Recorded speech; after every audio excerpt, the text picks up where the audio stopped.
Good morning, New Bern. I'm Trinity Stryer. And I'm Spencer Sweet. And we're so glad you tuned in to WSTM TV this morning. Today we're looking back at how Hurricane Matthew devastated our community last October, so we can be prepared this June, the start of hurricane season. So as you can see here, Hurricane Matthew first began as a disturbance over the Atlantic Ocean and then reached the Eastern Caribbean. It became a hurricane. It's very similar to Hurricane Floyd because both storms caused major flooding. Now to a clip of Spencer, who is on the scene. Hi, I'm Spencer Sweet, and I'm on the scene of Hurricane Matthew. This hurricane has caused a lot of damage. Some of these damages are power outages and debris from flooding. In this hurricane, there have been about 880 people rescued, and it is assumed that 7 people have died in the state of North Carolina. Hurricanes are very dangerous, and they can cause storm surges, heavy rainfall, inland flooding, high winds, rip currents, and tornadoes. It is still very dangerous outside, but if possible, please go and look for anyone that needs help. Now back to you, Trinity.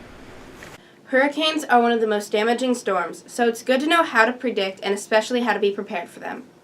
I agree. It's very important to know how to stay safe during hurricane season. Now to Celeste for your 5-day forecast. Thank you, Trinity and Spencer, and good morning, everyone. We won't be having to worry about hurricane this week. As you can see, we have a high-pressure system moving in, which is going to bring us warm weather. And here is our low-pressure system that just moved out. That was what brought us all of the precipitation.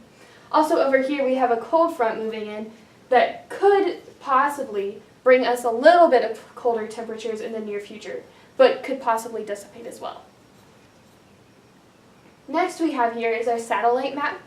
As you can see, there's a little bit of cloudiness throughout the state, but they're mostly moving towards the northeast with the low pressure system. Next we have here is our radar map. As you can see, there is no precipitation anywhere in this map. All we see here is our points here, which is just radar clutter, which are things such as trees, birds, and other things that are just lying on the ground around us. Now we have our temperature map.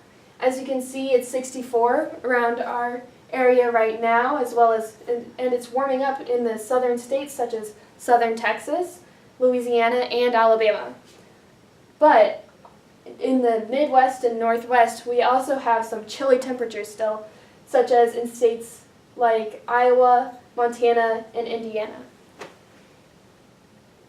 So this morning we have a high of 81 and a low of 64, as well as tonight we have a high of 81 and a low of 66. And now for our 5-day forecast. For the next 5 days, we are going to have partially sunny skies, with the exception of Friday, where we possibly might get some rain. For the next 5 days, we are also going to have highs in the 80s and lows in the upper 60s and 70s. Before I turn it back to Trinity and Spencer, I would also like to give a shout out to my co-host, Trinity. It is her birthday tomorrow. Anyway, back to you, Trinity and Spencer, for my favorite part of the week. Our cutest pets of the week. The winners are Macy, a black lab mix, Charlie, a golden doodle, Snoopy, a hound mix, Tom, a house cat, and last